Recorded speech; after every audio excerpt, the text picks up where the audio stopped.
Hi friends, welcome नए episode of crypto couple Hindi पे। आज हम आइडियो से थोड़ा हटके एक सेंस देना चाह रहे हैं और ये जनरल न्यूज़ और रिव्यू सेशन रहेगा। सो ऐसे एपिसोड्स और भी मिलेंगे आपको। आज का पॉइंट था कि कैसे क्रिप्टो अडॉप्शन बढ़ रहा है और लार्जली द सबसे बड़े कॉइन्स जो हैं बिटकॉइन और इथेरियम, ये कैसे इनकी अंडरस्टैंडिंग चेंज हो रही है in the global environment, right. तो इसके बारे में बात करनी थी। और सबसे इम्पोर्टेंट चीज़ जो लास्ट एक साल 2 साल 3 साल में, इनफैक्ट 2017 से अभी के टाइम पे चेंजेस दिख रहे हैं, उसके बारे में बात करनी थी। सो फर्स्टली मैं थोड़ा सा बता दूं कि गोल्डमैन सैक्स के बारे में हम बात करेंगे। दिस इज दुनिया की one of the biggest banks institutions. 1869 में आप देख सकते हैं यहाँ पे 1869 में इनको स्थापित किया था, फाउंड किया था इनके फाउंडर्स ने। एंड देन करेंटली, और क्यों इम्पोर्टेंट इसलिए है ये आज के टाइम पे, क्योंकि एसेट अंडर मैनेजमेंट AUM जो होता है वो इनके पास कुछ $2.1 ट्रिलियन का है, जो कि वन ऑफ द बिगेस्ट है ग्लोबली अगर देखा जाए, राइट। तो ये इसलिए इंपॉर्टेंट हो जाता है क्योंकि ये एज अ कंपनी लोगों के पैसे या इंस्टीट्यूशंस के पैसे इन्वेस्ट करती है और मैनेज करती है। तो इसलिए इनका पर्सपेक्टिव ऑन दीज थिंग्स बहुत इंपॉर्टेंट हो जाता है। तो जल्दी से आते हैं इंपॉर्टेंट पॉइंट्स पे। आज से 10 साल सॉरी 1 साल पहले इन लोगों ने एक रिपोर्ट निकाला था जिसका नाम था US इकोनॉमिक आउटलुक। कोविड के बाद इन लोगों ने शुरू किया था current politics for inflation, gold and bitcoin, इसके ऊपर ये रिपोर्ट थी, right. Policies and inflation, sorry. तो ये 27 मई 2020 को आया था, राइट, रिलीज किया था इन लोगों ने। और इसमें आप जल्दी से सर्च करोगे क्रिप्टो करेंसी तो आपको दिख जाएगा कि इनका स्टैंस क्या था। तो आप ये स्लाइड है, स्लाइड नंबर 29 के बाद वाली स्लाइड, स्लाइड नंबर 30। इस पर आप देखोगे तो इन लोगों ने काफी क्लियरली बोल रखा है, crypto currencies including bitcoin are not an asset class. क्या मतलब है इसका मतलब है कि ये as an asset management company जो कि वर्ल्ड का $2.1 ट्रिलियन का एसेट मैनेज करती है, वो क्लियरली आके अपने इन्वेस्टर्स, अपने कस्टमर्स को बोल रही है कि it's not an asset class. Asset class में जनरली आप इन्वेस्ट करते हो, जो आपकी इनकम होती है उसको, उसका वेल्थ सेव करने के लिए। अब क्यों नहीं थी ये एसेट क्लास उनके नज़र में? बिकॉज ये कैश फ्लो जनरेट नहीं करती। कैश फ्लो कहने का मतलब, जैसे आप कभी किसी घर खरीदते हो और उसको रेंट पे लगाते हो तो उससे आपको एक पॉजिटिव कैश फ्लो मिलता है, मतलब आपको रेंट मिले पड़ा है, राइट। तो वो कैश फ्लो होता है। अब ऐसे ही बॉन्ड्स भी कैश फ्लो जनरेट करते हैं। अब लार्ज इन्वेस्टर्स जनरली बॉन्ड्स वगैरह में इन्वेस्ट करते हैं, तो कैश फ्लो जनरेट नहीं करता। Do not generate any earning through exposure to gold, to global economy. So कुछ अर्निंग जनरेट नहीं करता इकोनॉमिक ग्रोथ के हिसाब से। जैसे इकोनॉमिक ग्रोथ कहने का मतलब, आप सोचो कि अमेजोन है, तो अमेजोन गुड्स बेचती है, बनाती है, तो उससे एक वैल्यू क्रिएट हो रहा है। वो इनको लगता था कि उस वैल्यू से अर्निंग क्रिएट होती है, तो वो यहाँ बिटकॉइन के केस में नहीं हो रही है, right.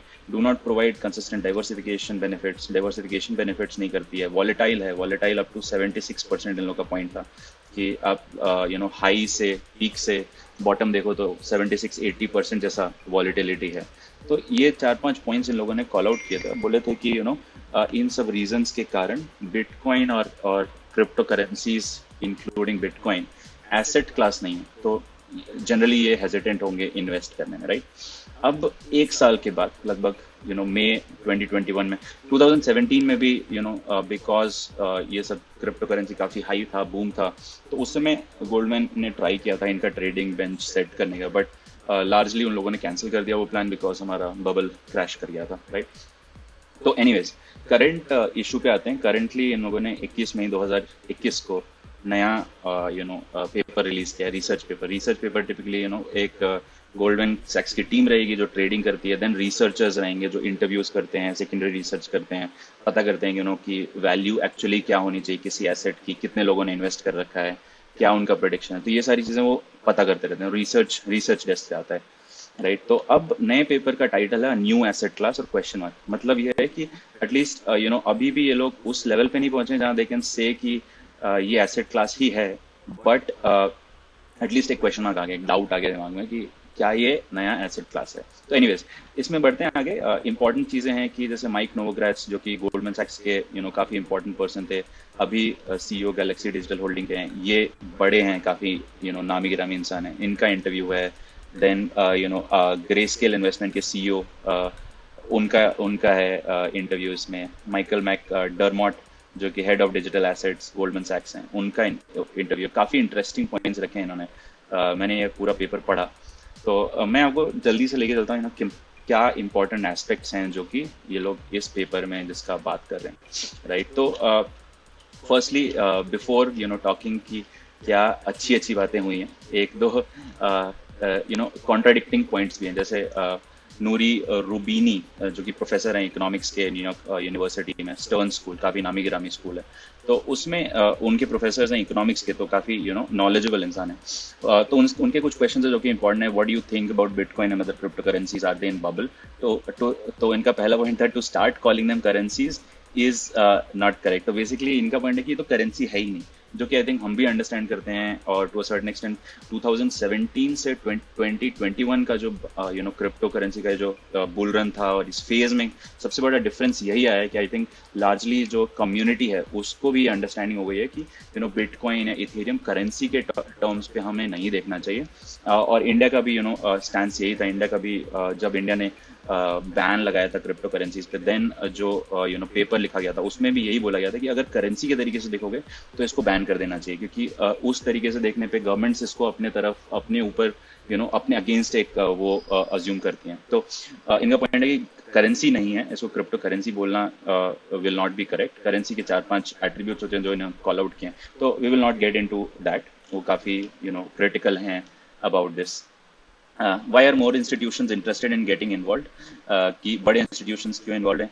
Given the large trading volume, it pays to facilitate trading activity, custodial activity, जो कि हम देख भी रहे हैं। बेसिकली ये बोल रहे हैं कि बड़े इन्वेस्टर्स का खरीदा हुआ बिटकॉइन या खरीदा हुआ इथेरियम उसको रखना, राइट, बिकॉज बड़े इन्वेस्टर्स होते हैं वो टिपिकली हमारे आपके जैसे प्राइवेट की में इतना दिन भर घुले मिले नहीं रहना चाहेंगे। दे वुड वांट कि दे विल हैव, उनके पास क्या होगा कि मिलियंस या बिलियंस के बिटकॉइन इथेरियम होंगे, तो उसके ऊपर इंश्योरेंस रखना, उसको कस्टडी में रखना। जैसे अब बड़े लोग क्या करते हैं कि उनके पास ज्यादा गोल्ड होता है तो बैंक में रखते हैं, राइट, क्योंकि घर पे इट्स नॉट वेरी सेफ, तो उसको बोलते हैं कस्टडी। तो उसी कस्टडी स्टोर करना, फैसिलिटेट करना ट्रेडिंग में, ये सारी चीजों के कारण इंस्टीट्यूशन, इनका पॉइंट ऑफ व्यू, इन सब चीजों के कारण इंस्टीट्यूशन का इंटरेस्ट आ रहा है। फिर इनके काफी इंपॉर्टेंट एस्पेक्ट्स भी थे कि इन्होंने बोल रखा है कि आगे की does innovation in crypto ecosystem look promising to you. तो ये बोल रहे हैं कि नहीं, क्रिप्टो में कुछ ज्यादा इनोवेशन हो नहीं रहा है, जो कि हम काफी डिसएग्री करते हैं, बट इंपॉर्टेंट है, दूसरों की पॉइंट ऑफ व्यू सुनना भी इंपॉर्टेंट है। तो इनका पॉइंट है कि AI, IoT, बिग डेटा, इनके कारण ही ज्यादा इनोवेशंस होंगे। तो I think decentralization as a concept I think is not something जो वो जिसपे उनका ध्यान है। I think IoT, AI, big data science, ये सारी चीजें हम समझते हैं, ऑब्वियसली ये इनोवेट करेंगी, बट डिसेंट्रलाइजेशन ही सबसे ज्यादा इंपॉर्टेंट कॉन्सेप्ट है, इनोवेशन है जो ब्लॉकचेन लेके आ रहा है। तो आई थिंक वो एक गैप है। बट एनीवेज आगे बढ़ते हैं। एक इंटरेस्टिंग जो इंटरव्यू के क्वेश्चन आंसर राउंड्स हैं, वो सबसे ज्यादा यहाँ पे इन लोगों ने ग्रे स्केल के CEO माइकल सोनेनसीन, मेरे से इनका नाम भी प्रोनाउंस नहीं, और उनका भी लिया है इंटरव्यू। बट ये इंपॉर्टेंट नहीं है कि ग्रे स्केल के CEO क्या कहते हैं। ऑफ कोर्स ग्रे स्केल के CEO जो हैं वो यही कहेंगे कि बिटकॉइन इंपॉर्टेंट है और उसमें इन्वेस्ट करना चाहिए, क्योंकि उनकी कंपनी ऑलरेडी इसके ऊपर एसेट मैनेज कर रही है। तो एनीवेज उसके बाद आते हैं इनका एक स्टोरी था यहाँ पे, what is a store of value. Store of value क्या होता है? आज हम कहते हैं कि बिटकॉइन स्टोर ऑफ वैल्यू है। Store of value is anything that preserves it's value over time. इसका मतलब है कि आज अगर ₹1 से मैं एक सर्टेन अमाउंट ऑफ चाय या तेल या कुछ भी खरीद सकता था, वो अगर सिमिलर टाइप से बिहेव करता है 10 साल के बाद, 20 साल के बाद मैं सेम टाइप का सामान खरीद पाता हूँ, इसका मतलब है क्या कि उसने अपनी वैल्यू होल्ड की है। तो उसको हम कहते हैं store of value. While financial store of values like equities and bonds hold their value because they produce given cash flow। इसका मतलब है कि इक्विटी, जैसे आप स्टॉक मार्केट में पैसे लगाओगे तो उसी कारण आपको डिविडेंड मिलते हैं, स्टॉक की प्राइसेस ऊपर बढ़ते हैं। इसका मतलब है कि वो एक्चुअली में इंक्रीज हो रहा है, अर्न कर रहा है। और इसके पीछे अंडरलाइंग चीज क्या है? क्योंकि आप रिलायंस के स्टॉक में अगर आपने इन्वेस्ट किया तो इसका मतलब है कि रिलायंस एक्चुअली पीछे में 1000, 2000, 20,000 लोग काम कर रहे हैं, ऑयल प्रोड्यूस कर रही है, कंपनी प्रॉफिट कमा रही है, उसका डिविडेंड आपको मिलेगा, राइट। कंपनी में जैसे जैसे ज्यादा कस्टमर्स आएंगे उतना ज्यादा कंपनी का वैल्यू बढ़ेगा, उसी कारण इक्विटी की वैल्यू बढ़ेगी। तो इसलिए वो बोलते हैं कि ये एक अंडरलाइंग एसेट्स वगैरह होते हैं, राइट। इसलिए इसको स्टोर ऑफ वैल्यू के तरीके से क्रिएट किया जाता है। बट इनका इंपॉर्टेंट एस्पेक्ट्स यहाँ पे इन लोगों ने ये भी बता रखा है, जैसे आप देखो, की to a store of value of past like gold and houses is that someone demanded these assets in the past and placed value in them by exchanging something of value, usually currency. मतलब कि gold और house जैसे land हो गया, इन सब चीजों को लोग हमेशा डिमांड में रखते थे पहले से, राइट, पुराने जमाने से. For instance gold was first use as jewellery, right, as sign of permanence. इसका मतलब है कि गोल्ड, एक तो पहले हमें पता चल गया था, हजारों साल की हिस्ट्री है गोल्ड के ऊपर. तो ये हम लोगों ने काफी पहले ही एज अ सिविलाइजेशन आइडेंटिफाई कर लिया कि यार गोल्ड जो है ये strongest, one of the strongest metals है, राइट. तो आप इसको ये नहीं होगा कि गोल्ड ऑक्सीजन से रिएक्ट कर जाएगा या कार्बन डाइऑक्साइड या नाइट्रोजन किसी अदर मेटल से रिएक्ट करके चेंज नहीं हो जाता है, राइट. तो आप देखोगे जैसे आप आयरन का एग्जांपल ले लो, तो आयरन के ऊपर ज्यादा पानी पड़ेगा तो उस पर जंग लग जाती है. गोल्ड के साथ ऐसा नहीं होगा. तो हमें पता था कि ये ड्यूरेबल है, परमानेंस, राइट, ड्यूरेबल है और ये सुंदर भी दिखता है. तो इसको, इसके यूज केसेस हैं कि आप ज्वेलरी बना सकते हो, आप शादियों में काफी यूज कर पाए हो, राइट.